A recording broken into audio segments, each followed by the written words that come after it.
नमस्कार, आप देख रहे हैं मोबाइल न्यूज 24 और 17 लाख दर्शकों का फेवरेट न्यूज चैनल निकला हुआ है न केवल दिल्ली बल्कि पूरे देश में सर्वे करने के लिए। आज हम पहुंचे हुए हैं ईस्ट दिल्ली लोकसभा क्षेत्र में और लक्ष्मी नगर में है। लक्ष्मी नगर के विधानसभा अध्यक्ष, आम आदमी पार्टी के विधानसभा अध्यक्ष सुनील कुमार जी से हमारी बात होगी और सुनील कुमार जी से हम जानने की कोशिश करेंगे कि आम आदमी पार्टी की जिस प्रकार से विधानसभा में लहर था, क्या वो लहर लोकसभा में बरकरार रहेगा, क्योंकि 2014 से लेकर 2019 में जो लोकसभा चुनाव हुआ, एक साल बाद जब विधानसभा चुनाव हुआ था, एक साल पहले तो वहां पे लहर आम आदमी पार्टी की थी, लेकिन एक साल बाद जब लोकसभा चुनाव हुआ था तो लहर बदल के फिर से बीजेपी की तरफ आ गई थी। इस बार क्या होगा लोकसभा चुनाव में, इस बार क्या होने वाला है, ये बड़ा हर किसी का सवाल है कि दिल्ली में लोकसभा में आम आदमी पार्टी की तरफ लोग जाएंगे या फिर बीजेपी की तरफ लोग जाएंगे। लोग राम मंदिर के नाम पर जाएंगे या फिर महंगाई के नाम पर जाएंगे। लोग धारा 370 के नाम पे जाएंगे या फिर बेरोजगारी के नाम पे जाएंगे। ये बड़ा सवाल है और इन सारे सवालों का अभी आपको जवाब मिलने वाला है। सुनील जी, बहुत बहुत स्वागत है आपका। बताएं, आजकल जिस प्रकार से चल रहा है कि राम को जिसने लाया है उनको हम लाएंगे, ये जो सवाल है, या फिर आप लोग कह रहे हैं महंगाई है, बेरोजगारी है, पेट्रोल डीजल सब महंगा हो रहा है, इसको लेकर क्या वोट मिलेगा आपको? सबसे पहले नीरज जी की आपको नमस्कार और आपके 17 लाख दर्शकों को नमस्कार जी। अब आपने कहा कि जो राम को लाए हैं हम उनको लाएंगे। तो आज तक जो हमारा भारतीय संस्कृति है, जैसे जो हमारा हिंदू धर्म का जो बुक है, चाहे रामायण हो, चाहे महाभारत हो, चाहे जो उपनिषद है, सब में हमने यही देखा है या ये पढ़ा है कि राम जी हमको लाए हैं। अब ये राम को लाए हैं, ये तो हमें समझ में नहीं आ रहा है कि राम को ये कैसे ला दिए। इनकी इसका मतलब तो इनसे पहले राम जी नहीं थे। अयोध्या में राम जी नहीं थे। अयोध्या में जब मूर्ति लगाया है वो इसके वैसा मूर्ति पहले नहीं था। पहले जो मूर्ति था वो श्यामल वर्ण का था। मैं बताता हूँ आपको। इसके पहले भी अयोध्या में मूर्ति था। हाँ, ये मंदिर के निर्माण में इनका योगदान रहा है और वो योगदान सिर्फ इनका नहीं रहा, वो योगदान माननीय न्यायालय का रहा है। जो भी वस्तु स्थिति थी, जिस प्रकार का लोगों ने उसमें मतभेद हुआ, उसके लिए ठीक है, लेकिन ये न्यायालय किया, इसमें इन्होंने नहीं किया है। और इन्होंने उसमें एक नया चीज क्या किया, नया चीज ये किया कि वहां काली राम का मूर्ति उन्होंने लगवाया है। अभी तक जो हम लोग देखे थे राम भगवान की जो मूर्ति होती थी वो हल्का श्यामल वर्ण का होता था। लेकिन इन्होंने एक नया मूर्ति काला रंग बनाया और हमारे सारे के सारे शंकराचार्य ने कहा कि ये गलत समय पे इन्होंने उसका पदस्थापना किया। ये सिर्फ चुनावी बात किया। इन्होंने चुनाव को देख करके, चुनाव के समय में कोई मुहूर्त नहीं था, अगर करना था इनको थोड़े दिन बाद राम जी का जन्मदिन आया था, उस समय करते। बिल्कुल, लेकिन ऐसा नहीं उन्होंने किया। दिल्ली की बात करते हैं। दिल्ली में जिस प्रकार से आपके जो मुखिया हैं केजरीवाल जी, उनको इन्होंने जेल में डाला है शराब घोटाले को लेकर के। आप लोगों ने लोगों को शराबी बना दिया। लोग एक पीते थे, आपने दो कर दिया, एक के साथ एक फ्री कर दिया। इस कारण से उनको जेल में भेजा गया है। आप क्या मानते हैं, लोग इससे खफा हैं जेल शराब घोटाले से, या फिर आपको सिंपैथी वोट मिलने वाला है कि उनको जेल में डाल दिया गया है? देखिए, सबसे पहले तो कोई शराब घोटाला हुआ नहीं। शराब घोटाला तो भाजपा वालों ने किया है, या मेरे द्वारा बोली गई शब्दों में बड़का झूठा पार्टी वालों ने किया है। इतना इन्होंने इलेक्ट्रल बॉन्ड के नाम पे इतने पैसा शराब घोटाला वालों से ले लिया, जिसको इन्होंने किंग पिन कहा। उनसे ये पैसा लेने के बाद उनको बिल दे दिया। ठीक है, अगर शराब घोटाला हुई है तो इतने दिन से इन्होंने मनी ट्रेल जो लगा रखा है, आज तक 1 रुपया का इनके पास कोई रिकवरी है? सिंगल 1 रुपया। और रही जहां तक हमारे नेता अरविंद जी को इन्होंने जो गिरफ्तार किया है, इससे दिल्ली की जनता इतनी खफा है कि आपको याद होगा 70 सीट में से 68 सीट इसी दिल्ली की जनता ने अरविंद जी को दिया था। सोचिए, अरविंद जी को दिल्ली की जनता इतना प्यार करती है कि 70 में से 67 सीट देने का काम किया। मात्र 3 सीट उनको दिया था और ये एक बार नहीं 3 बार कि चुने हुए मुख्यमंत्री को बिना कोई सबूत के उठाकर जेल में डाल दिया। ये कहां का न्याय है?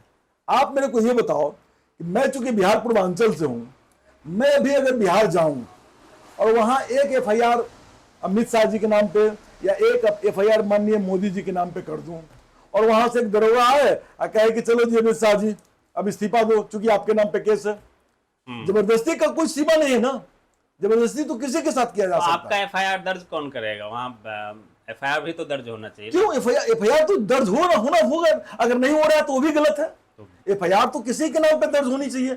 सब मेरा कंसर्न ये है, एफआईआर दर्ज करने के लिए सबूत भी चाहिए ना, कुछ तो आप सबूत देंगे ना वहाँ आप पे। ये बताइए कि अरविंद जी के खिलाफ क्या सबूत है? वो तो आप नहीं, यहाँ अरविंद, पे न्यायालय से आप- पूछिए। न्यायालय में आपने जमानत के लिए देखिए, लगाया है, सब कुछ लगाया देखिए, है। ये जो एक्ट जो लगाया गया है ना, ये PMYL एक्ट जो है, इस एक्ट में जमानत मिलने में देरी होती है और हमें न्यायालय पर पूरा भरोसा है। देर हो सकता है, अंधेर नहीं हो सकता है। इस देश में न्यायालय एक ऐसी संस्था है जहां की हर हारा हुआ आदमी, हर निर्दोष आदमी को न्याय वहीं से मिलता है। तो हमें भी पूरा विश्वास है कि न्यायालय हमें निर्दोष साबित करेगी। अभी संजय भैया को उन्होंने दिया ना, जमानत दिया ना, इनको भी मिलेगा, हमारे जैन साहब को जमानत मिलेगा, निश्चित रूप से मिलेगा। देर होगा, ये तो सिर्फ चुनाव के लिए उनको अंदर कर दिया है, क्योंकि इनको डर है कि अगर अरविंद जी रहे तो 7 का 7 सीट समाप्त है। बिल्कुल। आपके क्षेत्र की बात करते हैं। आपके यहाँ से कुलदीप जी को टिकट दिया गया है। कुलदीप जी लगातार घूम भी रहे हैं, बाइक रैली भी उनके तरफ से निकाला जा रहा है। वहीं आपके जो विपक्ष में बीजेपी हैं, आपको कांग्रेस से भी समर्थन हासिल हुआ है। पिछले लोकसभा चुनाव में कांग्रेस और बीजेपी दोनों का वोट प्रतिशत जोड़ने के बावजूद भी अगर जोड़ देते हैं तब भी बीजेपी के वोट प्रतिशत से करीब 7% आपका कम मत होता है।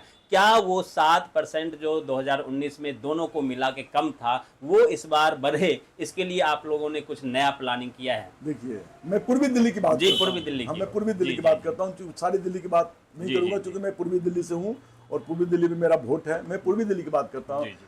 पूर्वी दिल्ली में भाजपा वालों ने पूर्वी दिल्ली के लोगों को 10 साल बर्बाद कर दिया। अभी इसके पहले गौतम गंभीर जी थे। मैं भाजपा के तमाम नेताओं से, क्षेत्रीय नेताओं से पूछना चाहता हूं कि आप भाजपा के कोई भी नेता हो, चाहे वो जिला अध्यक्ष हो, चाहे वो मंडल अध्यक्ष हो, 5 आदमी सिर्फ गौतम गंभीर के साथ मेरा फोटो दिखा, अपनी फोटो दिखा दे। मतलब गौतम गंभीर जी ऐसे व्यक्ति हैं, ठीक है, क्रिकेट के क्षेत्र में बहुत अच्छा है। आप ये बताइए हमें कि अगर कोई आदमी गाय भैंस या जानवर, बोलिए जानवर का डॉक्टर है, और आपके पेट में या मेरे पेट में दर्द है, वो आदमी इलाज कर सकता है? नहीं कर सकता ना। नहीं कर सकता। तो गौतम गंभीर जी एक क्रिकेटर हैं, क्रिकेट में अच्छा खेल सकते हैं, क्रिकेट के बारे में अच्छा सोच सकते हैं, क्रिकेट के प्लेटफॉर्म में उन्होंने अच्छा किया है, इसमें कोई दो राय नहीं, अच्छे आदमी हैं। लेकिन वो राजनीति में, उनको तो राजनीति में ला करके ही मतलब पूर्वी दिल्ली के लोगों को जीना दुर्लभ कर दिया।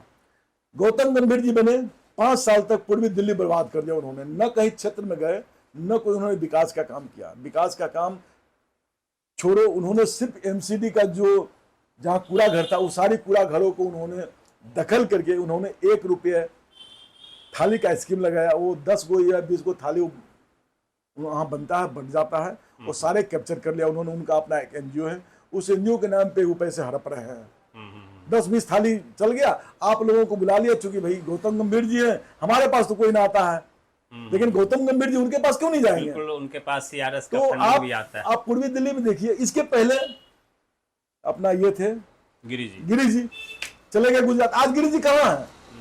और जिस कुलदीप कुमार की बात कर रहे हैं, कुलदीप कुमार यहीं बगल के मंडावली के रहने वाले हैं। सबसे पहले कुलदीप जी पार्षद बने, पार्षद में रिकॉर्ड काम किया, इतना अच्छा काम किया कि पार्टी ने उन्हें विधायक का टिकट दिया और विधायक भी जीते। और विधायक में कोरोना काल में और बाढ़ काल में उन्होंने इतना काम किया कि मैं अभी आपको भाजपा के यहाँ के लोगों से मिलवा सकता हूँ कि कितने ऐसे भाजपा के पदाधिकारी हैं जिनको मैंने नंबर दिया कि ये कुलदीप जी का नंबर है, आप उनको फोन करो, हॉस्पिटल में एडमिट हो। तो काम करने वाले बंदा है कुलदीप कुमार जी, उनका कुलदीप कुमार उर्फ मोनू नाम है, काम करने वाले हैं।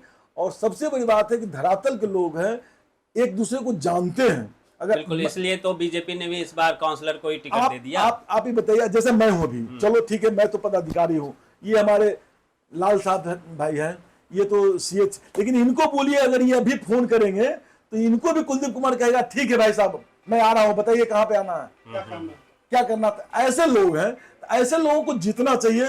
और मैं उम्मीद नहीं, पूरी विश्वास के साथ कह रहा हूं, इस बार 10 साल के आतंक से जनता बदला लेगी और कुलदीप भाई हमारे विजय होंगे। बिल्कुल, कुलदीप जी यहाँ से आम आदमी पार्टी के उम्मीदवार हैं और बीजेपी से टक्कर है, मल्होत्रा जी बीजेपी से उम्मीदवार हैं। अब देखना है कि ये भी पार्षद बन के और विधायक बने और अब लोकसभा का चुनाव लड़ रहे हैं। और उधर जो मल्होत्रा जी हैं वो भी पार्षद थे और महापौर भी बने थे पूर्वी दिल्ली के, तो ये दोनों ही पार्षद से ऊपर उठ के आए हैं। देखेंगे कि जनता किस पर विश्वास करती है, बीजेपी के मल्होत्रा जी पे या आम आदमी के कुलदीप जी पर। ये आम लोगों की बात है, आम आदमी पार्टी की बात है और उनके साथ आम लोग जुड़े हुए हैं। या फिर बीजेपी की बात करें तो उनके साथ धार्मिक लोग ज्यादा जुड़े हुए हैं, राम के नाम पर वोट देने वाले ज्यादा जुड़े हुए हैं। तो राम के नाम पर वोट मिलता है या आम के नाम पर वोट मिलता है, ये फैसला 4 जून को हो जाएगा। 4 जून तक आप लोग ऐसे ही बने रहिए मोबाइल न्यूज 24 के साथ। आप तमाम दर्शकों का बहुत बहुत धन्यवाद। सुनील जी, आपका भी बहुत बहुत धन्यवाद। धन्यवाद।